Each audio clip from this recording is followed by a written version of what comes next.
This is a review of the all-new Kindle Paperwhite. Inside the box, you'll find the brand new Kindle Paperwhite. You can see how small it is. It's very nice looking. At the top here, you'll find a very brief set of instructions. I mean, it's absolutely minimalistic. And then underneath of the Kindle, when you lift it up, you'll find the USB charging cable that comes with it. But as you can see, there's no AC charger. The cable that you receive is a little over 60 inches long. And the Kindle Paperwhite actually weighs about 7 1/4 ounces. Here it's given me a brief introduction of what the Kindle Paperwhite can do. I'm going to touch Get Started. And I'm going to connect to the Wi-Fi. And it goes out and finds all the Wi-Fi's in my neighborhood. And now I'm going to connect. See, I've typed in the password for our SSID. And I've clicked Hide Password. And now I just clicked Connect. And now you can see it's connecting to Amazon, and it's preparing to ask me to register my new Kindle. The screen is divided into segments. If you tap anywhere in this large area, you're going to go to the next page. Go back a page, you step over here to this side here, and touch this slice to go backwards.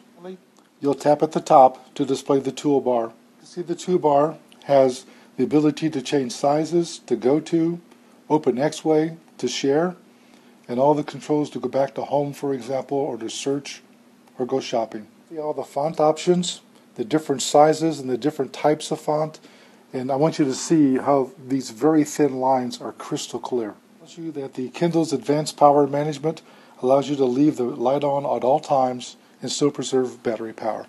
I'd like to point out that I'm in a pretty bright area, and you can see here I have a lamp above this lighting it, and even though this lamp is extremely bright, you're not getting a whole lot of glare on this because the screen is softly textured and it's crystal clear.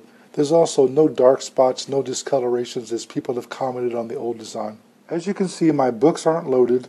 It also gives suggestions at the bottom. I don't know why it's giving me romance novels because it's not what I read, but just to show you how quickly this thing responds. It's flipping over books that quickly. So the CPU is much faster than it was before. At the top here you can see my home button, but importantly you're going to see my battery charge level and that my Wi-Fi is connected.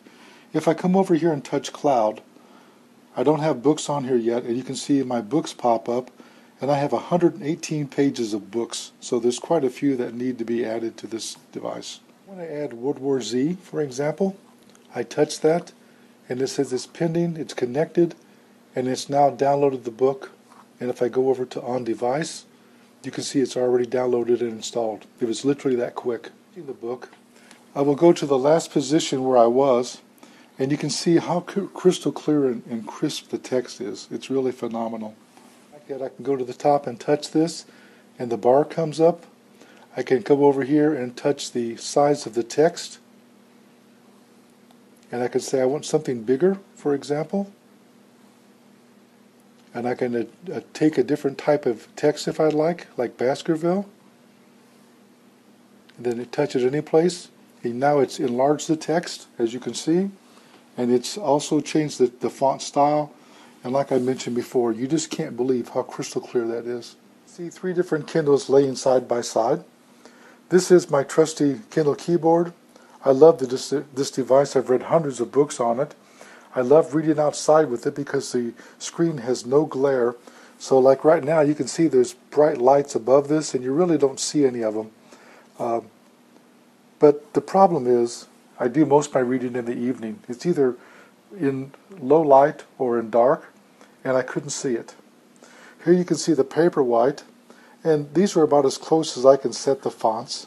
They're a little bit different in size, but this font here is much crisper, much clearer than this. It's so much easier to read. This here is the Kindle Fire.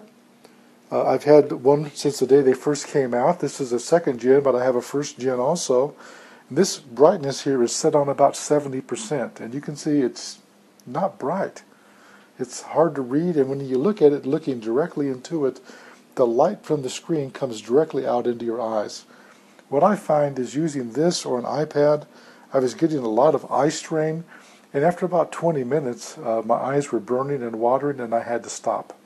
That's why I bought this one, because I do most of my reading at night. You can see the same three Kindles in a room that's partially lit up, and you can see that the Kindle keyboard is just impossible to read, and it's not even dark in here.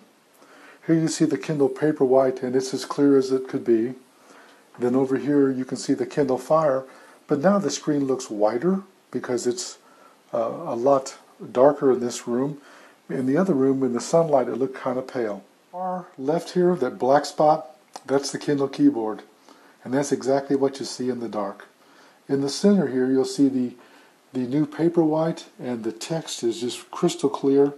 It's just enough lighting to allow you to easily read it with no eye strain. And on the far right-hand side, you'll see the Kindle Fire, and you can see now how much brighter this is. And yes, I know you can adjust the brightness, but I could never find the sweet spot that made my eyes feel comfortable. After reading on this one over here for several minutes, my eyes just got tired and I stopped and would do something else. This one here is much more relaxing, and it's actually clearer than the Kindle Fire. Overall, I really love this device. It's got a lot of great features. It's not perfect, but it's probably the best e-reader available today. The pros: I can use a capacitive stylus on the screen. It has great battery life and charges fast. It's a perfect form factor and size to hold in my hand and fit easily. I don't need that stupid book-like that I had to clamp onto here to try to read that never worked well. It has faster page turning because of the way it works, and it just really works faster. You can see that. I'm already so used to it, I couldn't even turn the page over here because I wanted to show you that. But you can see how quickly it turns. It's just much faster. The connection to the Wi-Fi was faster and easier with a good strong signal. Downloading my book library is fast and easy. You saw it download a book. And even though the screen has a slight texture, it doesn't show my fingerprints on the screen. I'm constantly cleaning the screen on my Kindle Fire because it's like a mirror. And if you're outside in the sunlight, this is impossible to use. It still costs extra for a wall charger. I don't really need one. I've got drawers full of them at home that would work to charge that device. But it just seems odd that you buy an electronic device that doesn't come with a charger.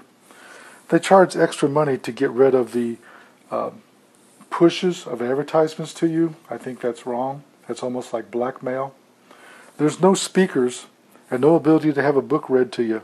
This will read books. This in memory to 2 gig, which only leaves 1.25 gig available.